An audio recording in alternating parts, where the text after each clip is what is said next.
Hello, I recently been able to have the privilege of getting to know the people behind my creative camp, paper quilling. It looks super fun and simple to do.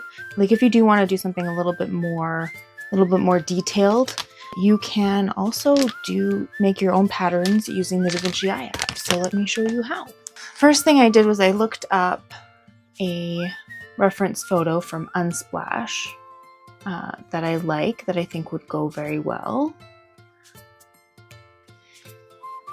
And I'm just going to do classic mode because this isn't going to take very long to do. I am just going to be tracing out the basic shapes. I am not even going to be using the same colors for this too, so yeah, just the shapes is what we're worried about. So once I got everything in place to where I want it to be, I can zoom in to finer details. Well, not to finer details, but to be able to get those basic shapes that I want. Like I am doing the very bare minimum with this. So just tracing out the basic shapes of the colors that color patterns that I see.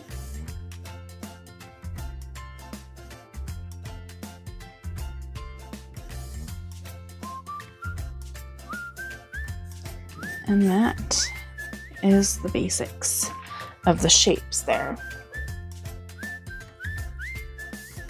I think that's all I'm going to do for that. And now we can get to the quilling part.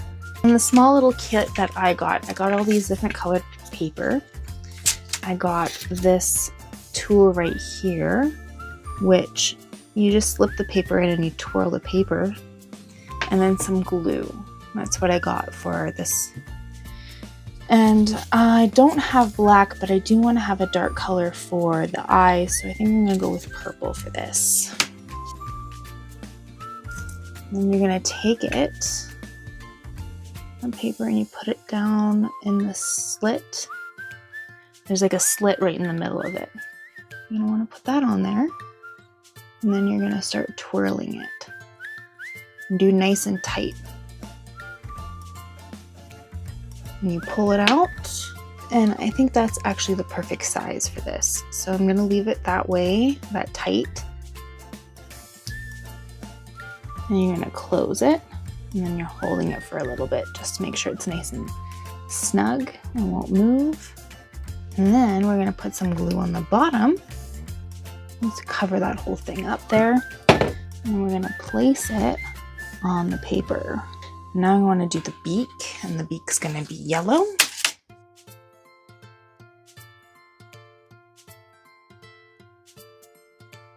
And then to make the shape that we want, we got to pinch it on the edges. So I want it to be long on one side and short on the other. So we're going to pinch it into the shape. I think that's perfect. So we'll just pinch it into the shape we want it to be. So I'm just going to glue the bottom.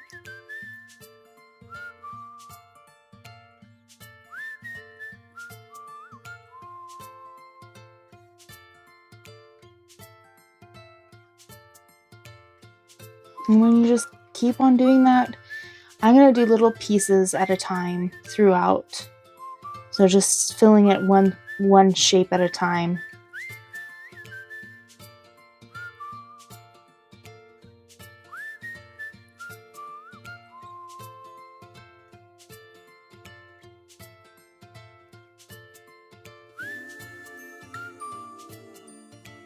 I cut and glued pieces about 50-50 of purple and red because I want to mimic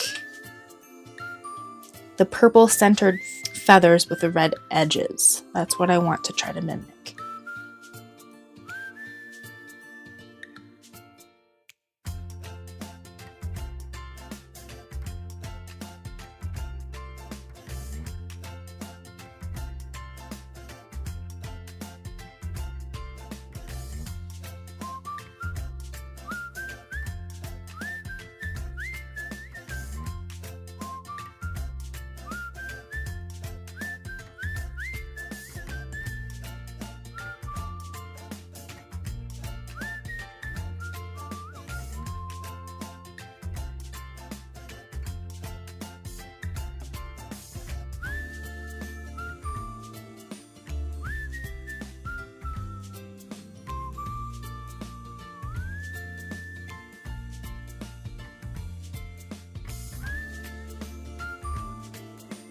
Now, here it is all cut out. I can glue it onto another piece of paper that will fit in a shadow box, or I can glue it on a card and give it to somebody for their birthday or Father's Day or whatever. There's so many things you can do with this. Turn it into like a little hanging wall art, put a little string on there and hang it up somewhere. You can do whatever you'd like with it. I haven't quite decided what I wanted to do with it yet, but I think it turned out pretty good. This was my first project that I've done with quilling. I'm going to be doing some more of these sometime in the future.